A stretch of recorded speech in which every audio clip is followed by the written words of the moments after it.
Olá, eu sou a jornalista Maia Veloso, à frente do Talkcast Preciso, que aborda dentro da zona de interesse gigante nossa, tudo que é essencial. Então nós revelamos aqui empresas, pessoas, projetos, instituições, iniciativas que fazem a diferença, que desenvolveram uma forma de fazer e que todo mundo ganha junto com isso. Eu costumo dizer que nós produzimos conteúdos estratégicos, orientados por projetos e movimentos que são relevantes. E hoje a gente tem uma convidada que vai mostrar tudo isso pra gente dentro da área em que ela atua. É a arquiteta Vangi Guerra. A Vangi é um nome que traduz sofisticação e propósito em projetos que combinam a estética do simples com a riqueza de detalhes únicos ou ressignificados, o que não é simples. Então, no trabalho que a Vangi desenvolve, a gente encontra clareza, inovação e uma sintonia única com os clientes. Ela desenvolveu a própria metodologia em que a gente vai tentar entender, perceber, conhecer aqui e aí a gente vai chegar na página de dizer, então é por isso que você é a Vangi Guerra. Vangi, muito obrigada por nos receber aqui. É muito importante a gente ter a tua percepção em relação à arquitetura. Você que está inserida num mercado que é super importante, num segmento que é super importante, que repensa a vida das pessoas a partir do teu trabalho. Então a arquitetura hoje ela tem uma relevância que é reconhecidamente global e essencial. E aí, já que a gente está falando disso, e agradecer a você que está nos recebendo, eu queria saber como foi que você se apaixonou pela arquitetura? Primeiro, é uma honra receber você aqui e a gente ter essa conversa. E falar de arquitetura, Maia, é falar da minha vida desde que eu me conheço por gente, porque assim, eu cresci dentro de uma fábrica de móveis, uma mãe apaixonada por trabalho, apaixonada por design e com uma grande admiração pelos arquitetos. Então, com 5 anos, ela brincava e dizia assim, ela vai ser arquiteta, mas mal sabia eu o que o arquiteto fazia. Eu sempre amei desenhar, sempre amei pintar, minhas brincadeiras de férias era fazer maquete de forma muito natural, nunca foi forçado, nunca foi obrigada, era o que eu sempre gostei de fazer. E eu fui crescendo e sempre falando, quero fazer arquitetura, mas sempre com um lado voltado para o design de mobiliário. E quando eu entrei na faculdade de arquitetura, que eu entendi a função social da arquitetura, o papel importante do arquiteto na vida das pessoas, porque eu acredito que a gente tem uma função no mundo que é de servir. Então, eu encontrei na arquitetura a minha função, onde eu me encontrei realmente. E eu entrei para a arquitetura com a ideia de me voltar para o mobiliário, mas eu me encontrei realmente foi na arquitetura mesmo, ali entendendo as pessoas, colocando o sonho delas no papel, acompanhando o processo, que todo processo é doloroso, mas o resultado vale a pena, cada lágrima, cada dificuldade que a gente passa durante o processo, quando a gente vê um resultado pronto, é muito compensador. E receber os feedbacks dos clientes com suas casas, com suas empresas prontas, é o que faz tudo valer a pena e a gente suportar o processo junto com eles. Sim, dizem que é praticamente ter um filho quando você constrói uma casa. Exato, a gente tem muitos filhos. É o equivalente, aí, guardadas as proporções, porque filho é filho, é um lugar que é dele, Mas assim, a construir uma casa realmente... Agora é interessante porque você acabou expandindo a tua percepção em relação ao que você realmente queria do design, indo para a arquitetura, que é esse design que consegue ter um alcance e um impacto diferente naturalmente, mas a tua formação também é muito relevante dentro do que você se tornou como arquiteto. Eu queria que você falasse sobre isso, a tua jornada. Na verdade, quando a gente faz arquitetura, a gente trabalha com várias escalas, Projetando uma casa, a gente desenha desde o lixeiro que vai para o lavabo ao conceito como um todo da casa. Então, o design, o design está 100% associado à arquitetura. E nos meus estudos, sim, eu formei em arquitetura, depois eu fiz mestrado dentro da área do design de produto, design industrial e o design de interiores. Então, é um conjunto, né? E eu procuro agregar isso dentro dos nossos projetos de arquitetura. Sim. Sempre dar um toque de personalidade e quando a gente fala em detalhes, eu acho que é onde realmente a gente entra e a gente consegue fazer diferente por isso. Não fazer só um projeto de arquitetura geral. Eu gosto da sensação de entregar o todo, né? Ele todo completo. Que eu acho que hoje talvez seja um dos grandes diferenciais nosso, é que a gente consegue fazer o cliente entender a importância disso, ele entrar na casa com a casa completa, dentro das condições dele, porque a gente vê muitas vezes o cliente entrar na casa e ele entra sempre faltando muita coisa, né? E a gente conseguiu algo aqui dentro do escritório que foi fazer com que os clientes entrem com a casa completa, dentro da realidade dele. Mas é uma casa linda, que seja a cara dele. Você antecipou uma página que o mundo está vivendo hoje, recente, que é fazer projetos personalizados, né? Acho que a gente pasteurizou tanto o mundo, a gente tem tanta informação, tantas entregas que são parecidas, que quando a gente vai para o personalizado é um luxo, é uma das definições de luxo, né? De você fazer realmente personalizado. Eu conheci uma cliente sua, que ela disse o seguinte, eu falei, nossa, onde que você estava? Ela falou, eu estava numa reunião com a Vangi, ela fez uma reunião só sobre portas e janelas da nossa casa. Eu fiquei muito impressionada com o detalhe. E aí a gente conversando como isso, você estava falando como isso otimiza tempo e como que isso traz os detalhes que você acabou de mencionar aqui pra gente. Além de otimizar tempo, o resultado final, eu sei que o meu cliente vai ficar satisfeito, porque assim, a gente acha que não, mas o cliente se importa com cada detalhe da casa dele. Hoje, por exemplo, o que está em alta em portas? São as portas mimetizadas com puxador embutido. Quem disse que todo cliente vai querer o puxador embutido? Semana passada eu tive um cliente super alto padrão que ele me disse, não, Vangi, eu não quero esse tipo de puxador na minha porta, eu quero a maçaneta tradicional. E eu acho que o alto padrão, ele é isso, é a gente se adequar às necessidades do cliente. E para isso precisa ter muita experiência, muito conhecimento do que está sendo produzido nessa indústria que é gigante, né? O que eu acho que é importante? Eu, como profissional, eu preciso saber tudo que tem naquele segmento para apresentar para o meu cliente. Para mim é inadmissível ele me chegar com uma novidade que eu não saiba. Então, eu tenho a função de apresentar todos os produtos e deixar com que ele escolhesse. Claro que eu vou explicar para eles os prós e contras. Eu sempre falo, a gente não pode ter tudo, né? Então a gente precisa escolher e essa escolha precisa ser dele, norteada por mim, onde a gente vai pesar juntos o que a gente vai colocar no nosso projeto. Então, assim, o que eu procuro fazer é com que o meu cliente esteja 100% antenado através das informações que eu vou entregar para ele. Então, ele não vai chegar na obra do amigo dele, não, a Vangi não me passou isso, não. Ele, às vezes, ele sai dando aula, até brinca, é quase uma formação, ele sai quase se achando um arquiteto. Um bootcamp na área de arquitetura. Tipo isso. É interessante porque, assim, você um pouco que antecipou, mas eu gostaria de me aprofundar mais, porque eu queria falar do estilo, como se diferenciar, como que você se diferencia, ou você ou um profissional se diferencia dentro de um mercado tão competitivo, e qual exatamente, como se define o estilo de um arquiteto. Ela é um estilo que ele é mapeado a partir do que todas as pessoas estão fazendo em relação a modelos de casa, que eu sei que existem tendências, né? E eu sei que tendência hoje é uma coisa que ela passa rápido, né? Então, como se estabelecer com uma marca dentro de um mercado competitivo como é o de arquitetura?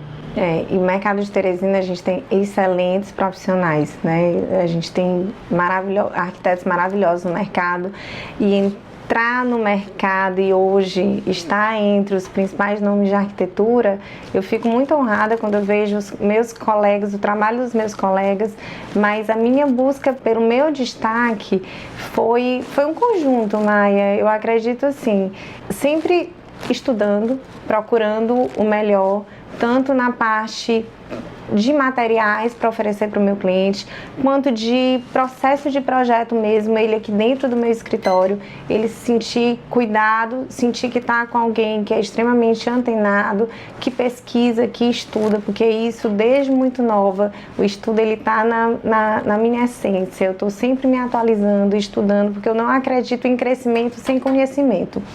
E atenção, escuta, colocar a essência dele, assim, você mesmo falou do bombardeio de informações que a gente tem hoje. Sim. Então, às vezes eu sou procurada por um cliente que quer uma casa clássica com interiores completamente contemporâneos. Você tem que fazer uma curadoria. Exato, e eu acho assim, hoje qual é teu estilo? Eu tenho uma base que é contemporânea, sim, procuro, o meu estilo é mais minimalista mesmo, sem excessos, mas eu procuro andar um pouco em sintonizar com o cliente, para eu poder ficar sintonizada com ele, como você disse, porque assim, hoje com o bombardeio de informações, ele nem sabe direito o que quer, então é por isso que eu preciso de muitas reuniões para ir entendendo e captando a essência dele, e aí a partir assim, mais ou menos na quinta reunião eu sei exatamente o que agrada, o que não agrada, então eu estudo cada cliente, então é através de um briefing muito bem feito, entendendo como é que é a estrutura familiar dele, entendendo o que está ao redor dele, quais são os desejos, o que ele gosta de fazer. Então, quando a gente junta tudo isso, fica mais fácil a gente... A psicologia da arquitetura. 100%. Eu acho que tem muito de psicologia na arquitetura. E eu acho que também, do jeito que você fala, eu enxergo também que precisa ter muita humildade. Com certeza, porque quem reina é meu cliente. E assim, você escutar exige um exercício de humildade. A escuta, ela exige humildade. Tipo, o que você quer? É exatamente isso. Assim, eu foco minha arquitetura, parece básico, né, no cliente, porque é ele que vai usar.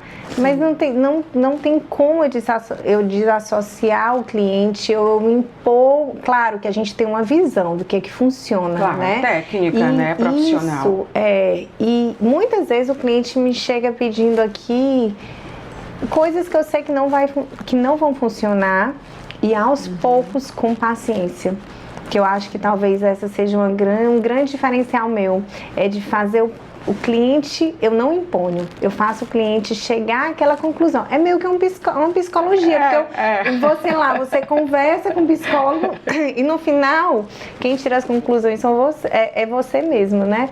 E engraçado, essa semana, a gente está fazendo, em um dos projetos que a gente está fazendo, eu tenho uma cliente que é super neoclássica e ela sonhou com aqueles detalhes.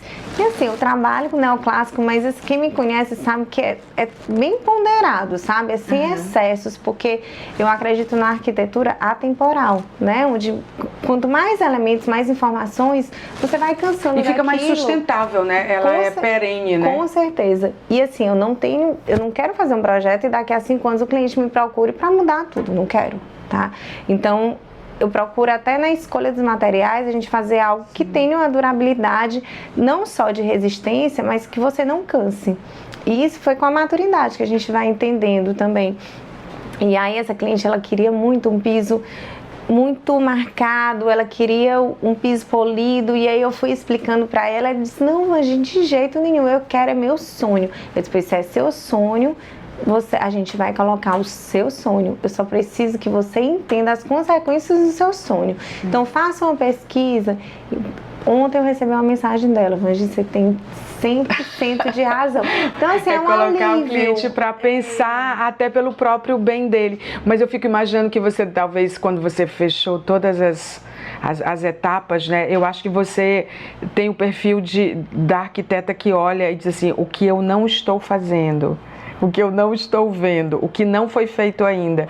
Porque todos os seus clientes dizem que o nível de maturidade com que você entrega o projeto dá a eles muita segurança, né? Porque chega um momento que é o teu limite, como você acabou de dizer, disse, vamos pesquisar? Quer dizer, você não se apega pressa, né? Eu acho que descobrir esse tempo das coisas dentro de um cronograma de obra deve ser um alinhamento de planetas. O processo de obra ele é longo, né? Então, muitas vezes a gente tem um processo de 6 meses de projeto, mas o de construção são 2 anos, 3 anos. Eu tenho casas aqui que a gente demorou 6 anos para ficar pronto, com nível de detalhe super rico.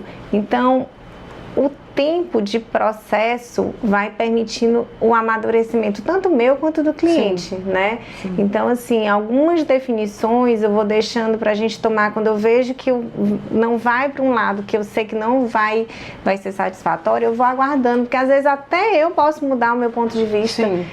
Essa é um pouco a tua metodologia, né?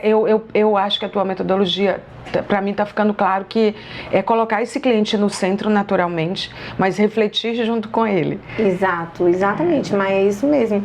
É a gente chegar a melhor e entender que as pessoas vivem fases, né? E a casa, ela não pode ser de fase, ela pode. A cada nova estação você mude os móveis de lugar. Então, até para essa mudança, você precisa ter um lugar que possa receber. Exatamente. Né? Então, hoje a gente parte muito do princípio. Interessante isso, nunca tinha pensado. De integração, de amplitude, mesmo em espaços pequenos, onde a gente procura trabalhar com grandes vãos para a gente poder ter iluminação natural, para a gente poder ter ventilação. A gente mora numa cidade super quente, então quando você abre a porta você consegue enxergar o terreno ali como um todo, as plantas ao redor, o verde, você enxerga a piscina no fundo, assim você consegue fazer uma leitura da casa.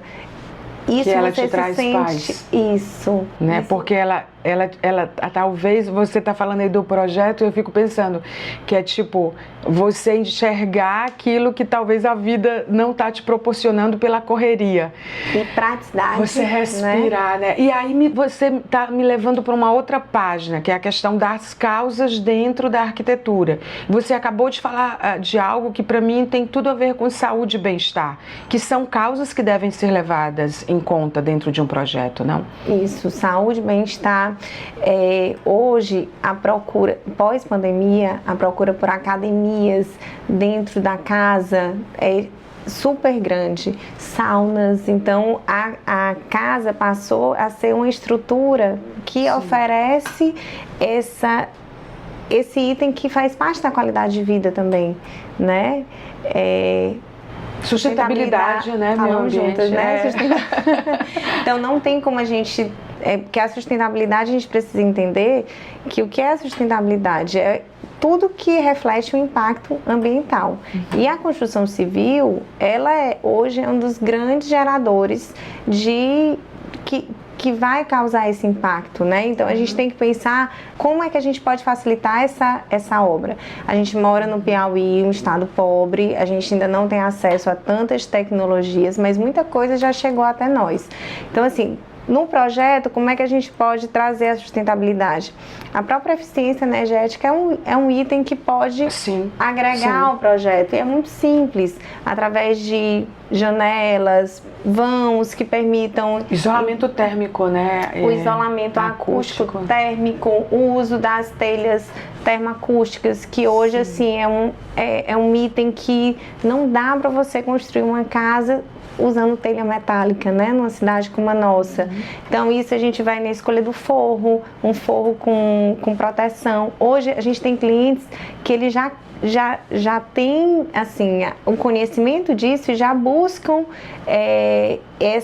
essa aplicação desses itens dentro do nosso projeto. Uso de materiais sustentáveis também? Isso, o vidro térmico, por exemplo, não deixa de ser uma estratégia. Então a gente tem inúmeras estratégias dentro da arquitetura que a gente pode trazer isso. A gestão da água, né? Outro dia eu estava... Cisternas, hoje a criação de cisternas.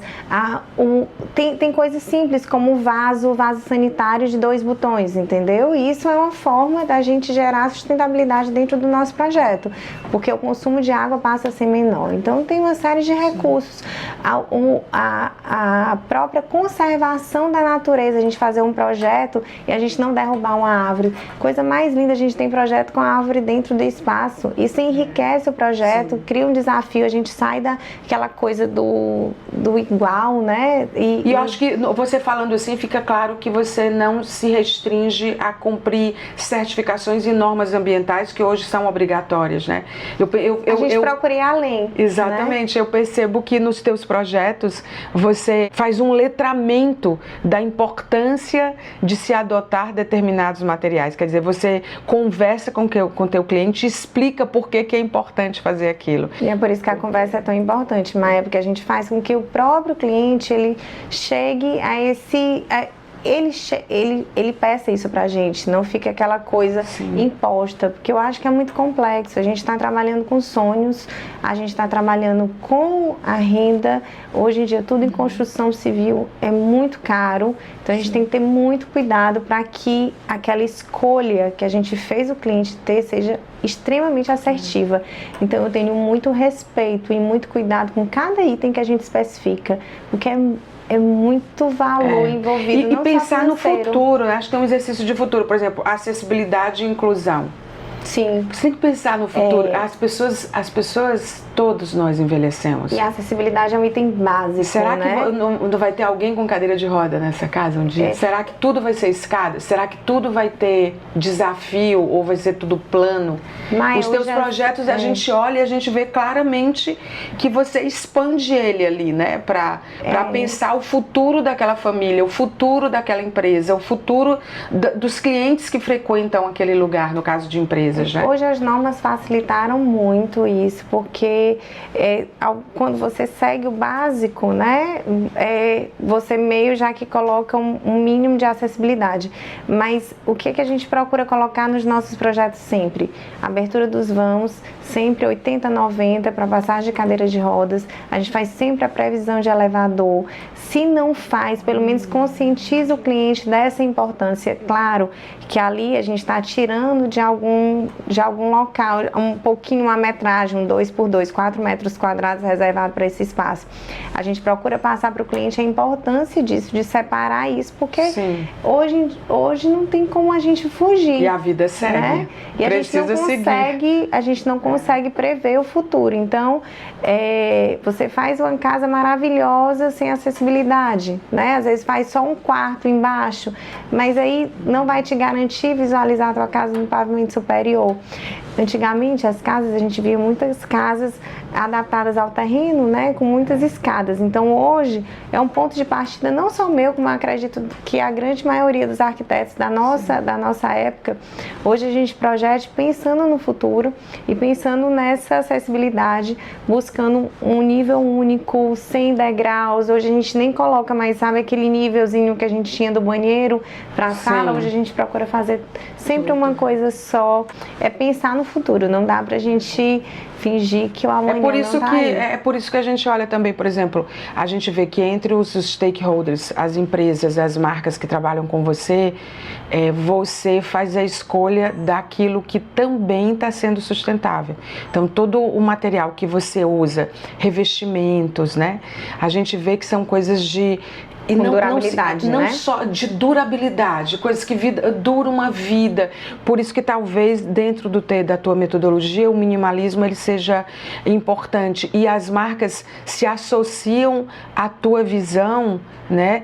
Exatamente porque você preza por essa sustentabilidade que não estou falando só de meio ambiente, mas econômica, financeira também. É todo um conjunto. Você colocar um revestimento que você vai se arrepender, então isso gera entulho, isso gera mais despesas, mais gastos, isso tudo afeta a sustentabilidade. Os parceiros que trabalham com você, assim, fica muito claro na escolha, né, que você faz. Agora, tem algo que eu queria te perguntar, a questão da causa estética e cultura, né, porque arquitetura é design, e design é arte, né, e assim, é um mundo a ser explorado, você um pouco falou pra gente sobre isso, mas você tem uma lente que eu imagino que ela foi amadurecida ou ampliada por conta da tua formação na Itália, visões que se acessam, que muda muito, né, a percepção do profissional quando ele acessa isso e que instiga ele a ficar o tempo inteiro investindo em formação. E você não para.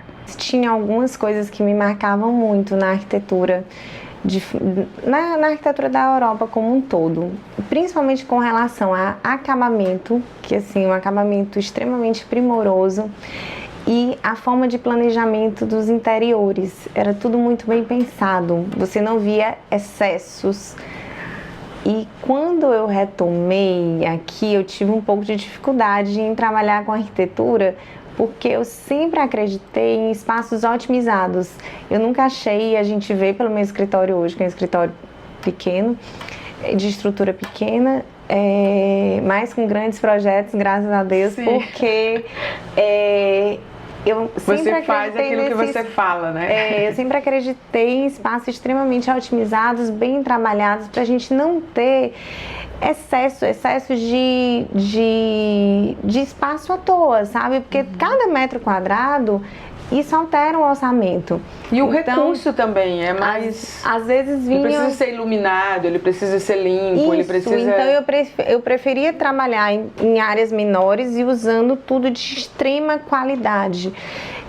Com aquele conceito vindo de Milão, da Itália, e aí eu cheguei aqui, me deparei às vezes com uma família de um casal com um filho, eu queria colocar eles numa casa de 200 metros quadrados, super com peças de design italiano, um acabamento assim primoroso, uma escolha de piso assim perfeita, quando na verdade ele queria a casa de 700 metros quadrados. Então assim, para mim foi um pouco desafiador. Rever os conceitos de abundância, né? Tipo, de luxo e de tudo, é muito interessante, porque assim, a simplicidade com que você abraça os projetos e onde você coloca o cliente e essa tua jornada até chegar aí, conquistar e ser uma arquiteta hoje respeitada dentro do que você acredita e que o teu cliente está no centro. Quando na verdade é muito mais fácil, eu brinco que é muito mais fácil projetar uma casa de 1000 metros quadrados do que uma casa de 200. Uma casa de 200, ela tem às vezes a mesma quantidade de suítes de uma casa de 1000.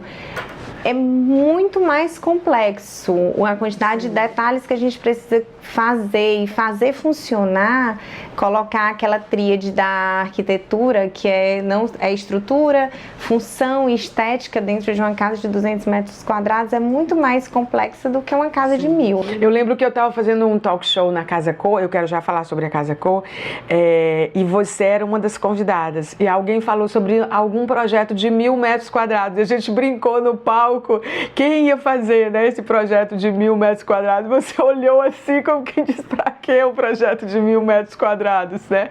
E a gente falou ali rapidamente sobre isso, né, de como fazer um uso inteligente do espaço, né? Mas eu adoro, viu? Podem me procurar para fazer 2, 3 mil. Hoje... Você disse isso! Eu arranquei a mesma declaração do talk show da Casa Co. Você disse exatamente isso. Eu disse, você falando sobre o minimalismo e tudo. Aí eu falei, não, gente, então um projeto assim de 1000 metros quadrados, você esquece. Você não, a gente está aqui para realizar os sonhos e tudo. Mas é sobre isso mesmo, né? Eu acho que é interessante porque a gente olha para os teus projetos e a gente vê projetos de todos os tamanhos, né, com finalidades diferentes. Você não é a arquiteta, a profissional que pega projetos só grandes, projetos que estão numa escala diferente. Você pega do simples, por isso que eu mencionei a estética do simples, porque você virou um especialista na estética do simples e você ampliou o que é o simples, né? Que ele cabe em todos os projetos, tem projeto de todos os tamanhos, para todo o público. Com públicos tipo de diferentes, público. Pois né? Eu fico muito emocionada quando pessoas mais com um poder aquisitivo menor nos procuram querendo um projeto nosso e a demanda de atenção e cuidado ela precisa ser inclusive maior, porque sim, a gente tem um poder aquisitivo menor para criar um excelente projeto, sim, um projeto que atenda. Então é um desafio maior. Mas tem projetos lindos que você faz. Eu acho que é onde a gente consegue sair da caixinha, sabe? Onde a gente consegue realmente fazer arquitetura.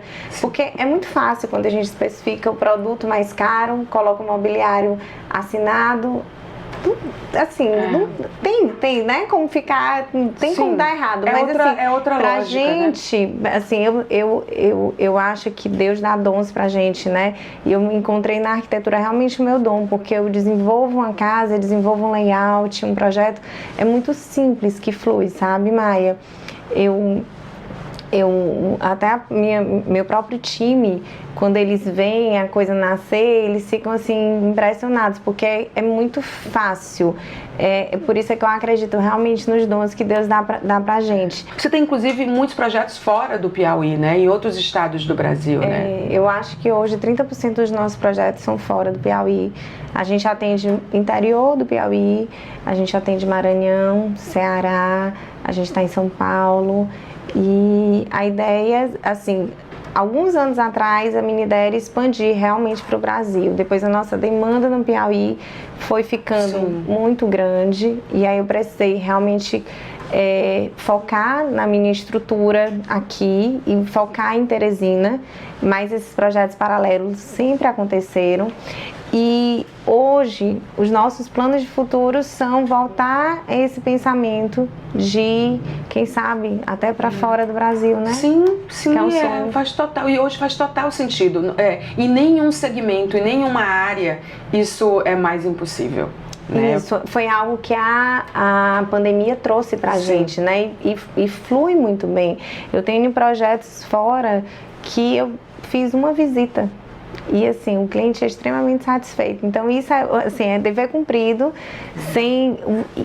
O que é importante? Você ter o projeto e o cliente seguir esse projeto à risca, né? É como uma receita médica, né? Se você precisa tomar todos aqueles medicamentos dentro daqueles horários para o remédio fazer o efeito. E o projeto não deixa de ser. Tem uma metodologia, mas é o jeito que você faz. Casa Cor 2025. Quais são os seus planos? Estaremos Vai estar lá, na Casa Cor. Assinando o Espaço Deca. Uau! Tá vendo, gente? Estava falando dos stakeholders. Stakeholders são as empresas parceiras dentro do teu negócio, né? Do teu modelo de negócio. Quem é que fornece para você material? Quem é que te chama para fazer collab? Quem é que valoriza? Quem é que o teu negócio só acontece porque outras empresas e outras marcas existem também? Isso é chamada pela Deca. Então, a gente... O ano de 2024 foi um ano super especial para o escritório. A gente teve projetos grandes, excelentes clientes que realmente tem um perfil do escritório, que acreditaram na gente, escolheram a gente para assinar seus projetos.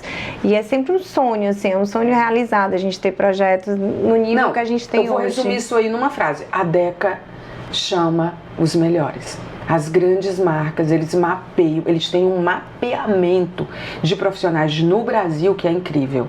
Então você tem que estar muito sintonizado com o nível de pesquisa, de investimento do que eles fazem, porque é business. Foi nosso presente de final de ano, acho que a gente encerrou o ano assim, super agradecido e agora com a cabeça fervilhando de ideias para colocar em prática esse projeto, né? A gente vai mostrar em primeira mão, tá, internauta? A última pergunta, uma mulher nisso, assim, a gente sempre faz questão de pontuar a questão do gênero, porque a gente entende que competência não se trata de uma questão de gênero necessariamente, mas oportunidade sim.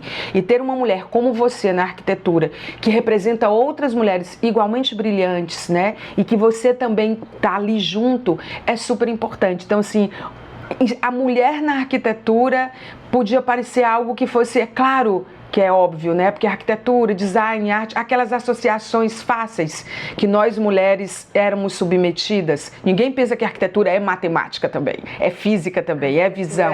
Queria encerrar com a tua ideia do que é uma mulher realmente na arquitetura para você. Como é a tua visão? A mulher influencia os projetos, né? Como que você influencia os projetos que você desenvolve dentro das tuas escolhas, pelo fato de ser mulher? A mulher, ela é multitarefas, né? E na arquitetura a gente precisa ser multi, porque a gente precisa... Eu transformei o meu projetar numa empresa. Então, o Vangi Arquitetura, ele é uma empresa com processos, com um time muito bem formado, que foi um dos grandes desafios dos últimos anos, foi essa gestão. E cada novo projeto que sai é um filho que a gente vai tomando de conta, né? Então, assim, a gente precisa ser multi no escritório de arquitetura, porque a gente cria, a gente administra, a gente paga conta, a gente tem o setor de RH, a gente cuida do cliente, a gente produz, faz a produção final, e a gente precisa pensar na arquitetura como o tripé que eu falei, né? Estruturalmente, esteticamente e funcionalmente. Sim. Então, assim, eu como mulher, eu me vejo totalmente associada à arquitetura, porque a gente consegue, fazendo a arquitetura, misturar todo esse conjunto. E para mim é um grande desafio, como diariamente é um desafio ser mãe, é um desafio a função da casa, né? E a gente equilibrar esses pratos. E onde final, estamos, né? Alinhar tudo, na verdade, onde vocês estão. E no final, assim, tá dando certo.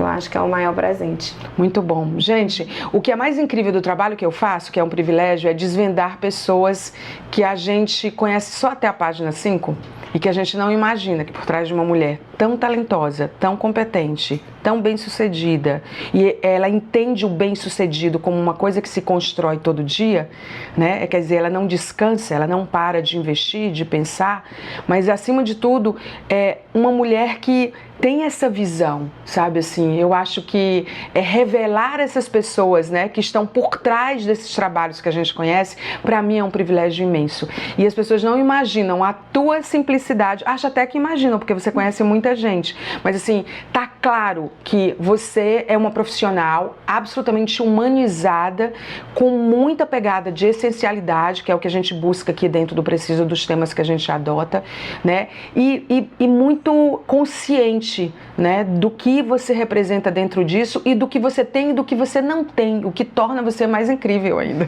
Muito obrigada pela entrevista. Você é o máximo, amei esse momento, muito obrigada. Foi linda a entrevista, muito obrigada, muito obrigada. Incrível, a gente conversou com a Vangi Guerra, arquiteta, e todas as outras coisas que orbitam em torno de uma mulher na arquitetura e da própria arquitetura no mundo de hoje. Então, até a próxima. Esse foi o nosso Talkcast Preciso. Convida que a gente vai em empresas para mostrar projetos essenciais, pessoas que estão fazendo a diferença, iniciativas, instituições, tudo que faz a diferença interessa a gente. Então, até a próxima. Tchau.